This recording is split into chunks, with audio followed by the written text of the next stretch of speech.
Hi అండి, నమస్తే. Welcome to Lavanya creations.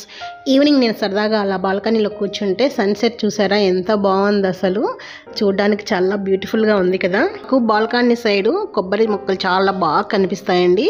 ఆ సన్సెట్ సమయంలో కొబ్బరి మొక్కలు అలా సన్సెట్ చూస్తూ ఉంటే నిజంగా చాలా ఆహ్లాదకరంగా అనిపించింది నాకైతే. అలా కాసేపు ఆహ్లాదించి డిన్నర్ ప్రిపేర్ చేసేసాను. డిన్నర్ వచ్చేసి చాలా అంటే చాలా సింపుల్గా, చాలా సూపర్ టేస్టీగా ఉండేలాగా పెసరపప్పుతోటి పరాటా చేసుకున్నామండి. చాలా టేస్టీగా అనిపించింది. హెల్త్ వైజ్ కూడా చాలా మంచిదన్నమాట. ఇలా పెసరపప్పు పరాటా చేసుకుంటే ఇందులోకి ఏ కర్రీతో అయినా తినచ్చు. ఏమీ లేకున్నా కూడా పెరుగుతో తిన్నా కూడా చాలా బాగుంటుంది. మరి లేట్ చేయకుండా చూసేద్దామా. ఫస్ట్ అయితే పెసరపప్పు నేను ఒక అరకప్పు తీసుకొని శుభ్రంగా 2 సార్లు కడిగి మళ్ళీ ఫ్రెష్ వాటర్ యాడ్ చేసేసి ఒక అరగంట పాటు నానబెట్టేసుకున్నాను. ఇలా నానబెట్టేసుకున్న తర్వాత ఈ వాటర్తో సహా ఈ పప్పును యాడ్ చేసుకోవాలి ప్రెషర్ కుక్కర్లోకి యాడ్ చేసుకున్న తర్వాత స్టవ్ వెలిగించి మూత పెట్టేసుకొని 3 విజిల్స్ వచ్చేంత వరకు ఉడికించుకోవాలి. పప్పు ఉడికేలోగా ఇక్కడైతే నేను ఒక 3 పచ్చిమిర్చి సన్నగా కట్ చేసుకుంటున్నాను. ఈ రోటీలో వేసుకుంటే చాలా టేస్టీగా ఉంటాయండి. ఈ పచ్చిమిర్చి ఎక్కువ పెద్దగా కాకుండా చిన్నగా కట్ చేసుకోండి. ఇలా పతలాగా కట్ చేసుకోవాలి. అలాగే కొత్తిమీర కూడా సన్నగా కట్ చేసుకుంటున్నాను. ఇలా పప్పు ఉడికేలోపు మనం మిగతా పనులు కూడా చేసేసుకోవచ్చండి. చూసారా, పెసరపప్పు బాగా మెత్తగా ఉడికిపోయింది. ఇలా ఉడికించుకోవాలి. తర్వాత వచ్చేసి ఒక బౌల్లోకి గోధుమ పిండి తీసుకున్నాను. నేనైతే 1 కప్పు తీసుకున్నానండి. మీకు ఎన్ని రోటీస్ కావాలి దాన్ని బట్టి పిండి యాడ్ చేసుకోండి. ఇందులోకి టేస్ట్కి తగినంత సాల్ట్ యాడ్ చేసుకోవాలి. అలాగే ఒక 1/2 టీ స్పూన్ అంత జీలకర్ర యాడ్ చేసుకోవాలి. మనం ఇందాక కట్ చేసుకున్నాం కదా పచ్చిమిర్చి, అలాగే కొత్తిమీర కూడా యాడ్ చేసేస్తున్నాను. ఇవన్నీ యాడ్ చేసుకున్న తర్వాత మనం ఇందాక ఉడికించుకున్నటువంటి పెసరపప్పును యాడ్ చేసుకోవాలి. అంతా ఒకేసారి యాడ్ చేయకండి, కొద్దిగా యాడ్ చేసుకుంటూ కలుపుకోవాలి. కాలుతుంది కదా, ఫస్ట్ స్పూన్తోనే ఇలా మిక్స్ చేసేసుకుంటున్నాను.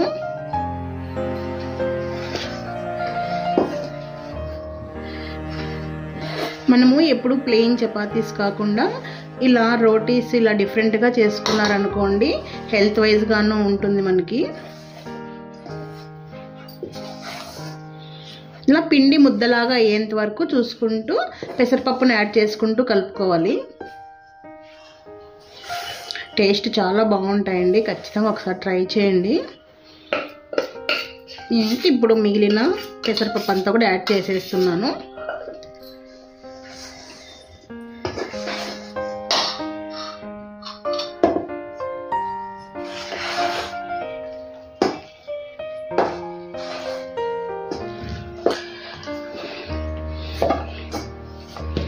ఇలా కొంచెం గట్టిగా ఉండాలండి. ఇప్పుడు కొద్దిగా 1 టీ స్పూన్ ఆయిల్ తీసేసుకొని ఇలా చేతికి అప్లై చేసేసుకొని ఇలా పైన పిండికి అప్లై చేసేసేయండి.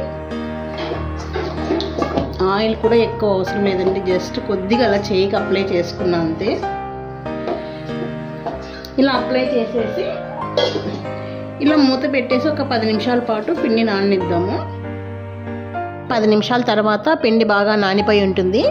ఎప్పుడూ కూడా రోటీ కానీ చపాతీలు కానీ ప్రిపేర్ చేసే ముందు పిండి నానబెట్టిన తర్వాత ఇలా బాగా మిక్స్ చేసుకోవాలి. ఇలా మిక్స్ చేసుకుంటే మనకి రోటీ కానీ చపాతీ కానీ బాగా సాఫ్ట్గా వస్తాయి అన్నమాట. ఇలా బాగా మనం మిక్స్ చేసుకున్న తర్వాత ఇందులో చపాతీ ముద్ద కంటే కొంచెం ఎక్కువగా తీసుకోవాలి. పరోటా అన్నాం కదా, కాబట్టి కొంచెం ఎక్కువగా తీసేసుకొని పిండిని ఇలా బాగా రుద్దేసి ఇప్పుడు మనము పరోటా రుద్దుకుందాము. ఇది మళ్ళీ మూత పెట్టేసి సైడ్కి పెట్టేసుకున్నాము, పిండి ఆరిపోకుండా ఉంటుంది. పొడి పిండి కొద్దిగా వేసేసుకొని దీన్ని పరోటాలాగా రుద్దుకోవాలి. ఎక్కువ మందంగా కాకుండా ఎక్కువ పలచగా లేకుండా మీడియంగా ఒత్తుకున్నామనుకోండి, మనకి బాగా ఫ్రై అవుతాయి. పరాటాలు కూడా సాఫ్ట్గా చాలా టేస్టీగా ఉంటాయి. పొడి పిండి కూడా ఎక్కువగా చల్లుకోకండి, కొద్దిగా చల్లేసుకొని ఒత్తుకోవాలి. ఇలా ఎక్కువ మందం లేకోకుండా ఒత్తుకోవాలి. ఇలా ఒత్తుకున్న తర్వాత ఇప్పుడు దీన్ని ఫ్రై చేసేసుకుందాము. తర్వాత స్టవ్ వెలిగించి పెనం పెట్టేసుకొని ఫస్ట్ బాగా వేడెక్కాలి. వేడెక్కిన తర్వాత మీడియం ఫ్లేమ్లో పెట్టేసుకొని మనం ప్రిపేర్ చేసుకున్న పరాటా యాడ్ చేసేసుకొని ఫ్రై చేసుకోవాలి.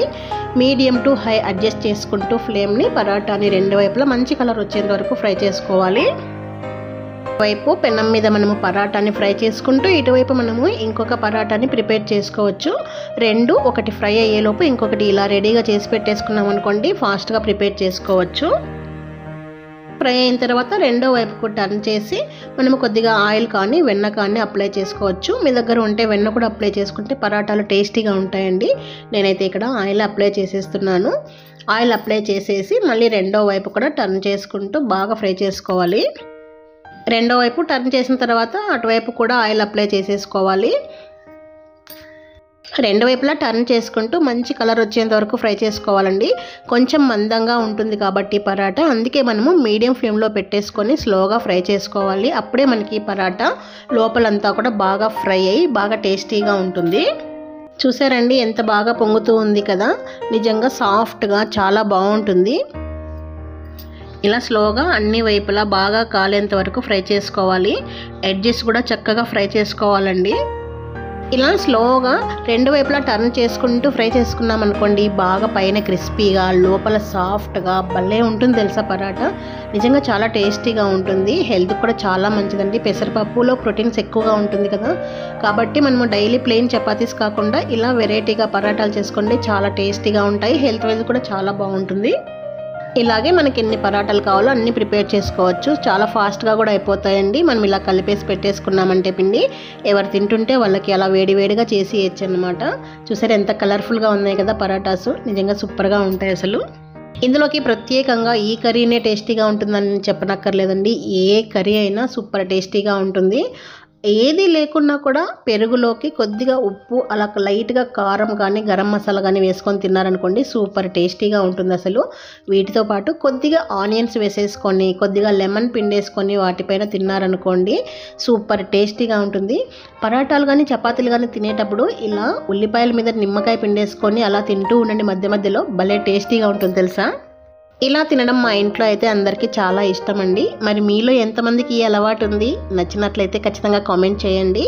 మరి నచ్చిందా ఈ కాంబినేషన్? మీకు నచ్చినట్లయితే ఖచ్చితంగా ట్రై చేయండి. ట్రై చేశాక ఎలా వచ్చిందో, మీకు ఈ టేస్ట్ ఎలా అనిపించింది అనేది నాతో ఖచ్చితంగా షేర్ చేసుకోండి. నేనైతే ఈ ఉల్లిపాయలతో పాటు ఒక పచ్చిమిర్చి కూడా కట్ చేసి పెట్టుకుంటా అండి. అది కూడా మధ్య మధ్యలో అలా తింటూ ఉంటానన్నమాట. చాలా టేస్టీగా ఉంటుంది. పచ్చిమిర్చి తినాలంటే మరి గట్స్ ఉండాలి కదండి, గట్స్ ఉన్న వాళ్ళే పచ్చిమిర్చి తింటారనమాట. నాకైతే చాలా ఇష్టం పచ్చిమిర్చి ఇలా మధ్య మధ్యలో కొరుక్కుంటూ తింటూ ఉంటే భలే ఉంటుంది. పరాటా ప్రిపేర్ చేసుకున్నాక అలాగే తినే కంటే కొంచెం ఇలా చేత్తో ఇలా క్రష్ చేసినట్టుగా అనండి, ఆ పైన మనకి బాగా సాఫ్ట్గా లేయర్స్ లాగా వచ్చేస్తుంది. చాలా బాగుంటుంది అనమాట. చూసారా ఎంత సాఫ్ట్గా ఉంది అసలు. ఇలా లేయర్స్ లాగా అనిపిస్తుంది. అప్పుడు పరాటా తినడానికి చాలా బాగుంటుందండి. ఇలా తింటూ ఉంటే అలా కరిగిపోతూ ఉంటుంది నోట్లో, నిజంగా అంత బాగుంటుంది అసలు. మేమైతే నైట్ డిన్నర్కి ప్లాన్ చేసుకున్నాం. ఇలాగా క్లైమేట్ కూడా చల్లగా ఉంది, వర్షం వస్తూ ఉంది కదా, ఈ క్లైమేట్కి ఇలా వేడివేడి పరాటాలు తింటూ ఉంటే చాలా అంటే చాలా టేస్టీగా ఉంది అసలు. నిజంగా సూపర్ టేస్టీగా కుదిరింది పరాటా కూడా. ఖచ్చితంగా ట్రై చేయండి, అసలు మర్చిపోవద్దు. వీడియో నచ్చినట్లయితే లైక్ చేసి ఖచ్చితంగా షేర్ చేయండి. ఇంకొక మంచి వీడియోతో మళ్ళీ మీ ముందుంటాను. Thank you for the watching.